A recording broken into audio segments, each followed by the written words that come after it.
ಸ್ನೇಹಿತರೆ, ಇಂದು ಭಾರತ ಡಯಾಬಿಟಿಸ್ನ ಕ್ಯಾಪಿಟಲ್ ಆಗ್ಬಿಟ್ಟಿದೆ. ಪ್ರಪಂಚದಲ್ಲಿ ಅತಿ ಹೆಚ್ಚು ಡಯಾಬಿಟಿಸ್ ಪೇಷಂಟ್ಸ್ ಇವತ್ತು ಇಂಡಿಯಾದಲ್ಲಿದ್ದಾರೆ. ಯಾಕಂದ್ರೆ ದುರದೃಷ್ಟವಶಾತ್ ನಮ್ಮ ಆಹಾರ ಕಾರ್ಬೋಹೈಡ್ರೇಟ್ ಫುಡ್ ಆಗಿದೆ.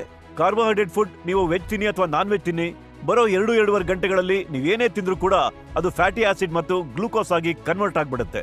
ಅದನ್ನ ಉರ್ಸೋ ಕೆಲಸನ ಇನ್ಸುಲಿನ್ ಮಾಡುತ್ತೆ.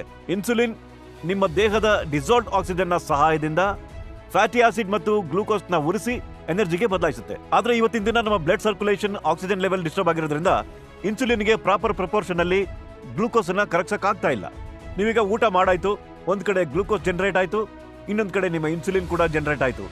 ನಿಮ್ಮ ದೇಹದಲ್ಲಿ ಡಿಸಾಲ್ವ್ಡ್ ಆಕ್ಸಿಜನ್ ಕೊರತೆ ಇದ್ರೆ ಇನ್ಸುಲಿನ್ ಹತ್ರ ಗ್ಲೂಕೋಸ್ ಅನ್ನ ಕರಗಿಸಕ್ ಆಗೋದಿಲ್ಲ. ಅದು ಸ್ವಲ್ಪ ಮಾತ್ರ ಕರಗಿಸಿ ಉಳಿದಿದ್ದನ್ನ ಹಾಗೆ ಬಿಟ್ಬಿಡುತ್ತೆ, ಸ್ವಲ್ಪ ಮಾತ್ರ ಕರಗಿಸಿ ಸ್ವಲ್ಪ ಬಿಟ್ಬಿಡುತ್ತೆ. ಆದ್ರೆ ನಿಮ್ಮ ದೇಹದಲ್ಲಿ day by day glucose deposit ಆಗ್ತಾ ಹೋಗುತ್ತೆ. ಒಂದಿನ ಡಯಾಬಿಟಿಸ್ ಹೆಸರಿನ ಅತಿ ಭಯಾನಕ ಕಾಯಿಲೆ ನಿಮ್ಮ ದೇಹದಲ್ಲಿ ಹುಟ್ಕೊಳ್ಳುತ್ತೆ.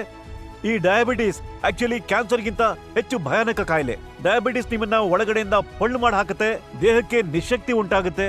ಡಯಾಬಿಟಿಸ್ ಬಂದವರು ತೀರ್ಕೊಂಡಾಗ ಅವರು 40ರಿಂದ 45 ಆರ್ಗನ್ ಪಾರ್ಟ್ ಫೇಲ್ಯೂರ್ನಿಂದ ಸತ್ತು ಹೋಗಿರ್ತಾರೆ. ನಾನು ನಿಮಗೆ ಪ್ರಾಕ್ಟಿಕಲ್ ಡೆಮಾನ್ಸ್ಟ್ರೇಷನ್ ಈಗ ತೋರಿಸ್ತೀನಿ. ಇನ್ಸುಲಿನ್, ಗ್ಲೂಕೋಸ್ ಮತ್ತು ಆಕ್ಸಿಜನ್ ನ ಮಹತ್ವ ಏನು ಅನ್ನೋದ್ರ ಬಗ್ಗೆ. ಇಲ್ಲೊಂದು ಮೇಣದ ಬತ್ತಿ ಇದೆ ನನ್ನ ಹತ್ರ. ಮೇಣದ ಬತ್ತಿಯ ಮೇಲೆ ಒಂದು ಪ್ರಾಕ್ಟಿಕಲ್ ಡೆಮಾನ್ಸ್ಟ್ರೇಷನ್ ಈಗ ಮಾಡಿ ತೋರಿಸ್ತೀನಿ ನಾನು. ನೀವಿಲ್ಲಿ ನೋಡಿ, ನಾನು ನಿಮಗೆ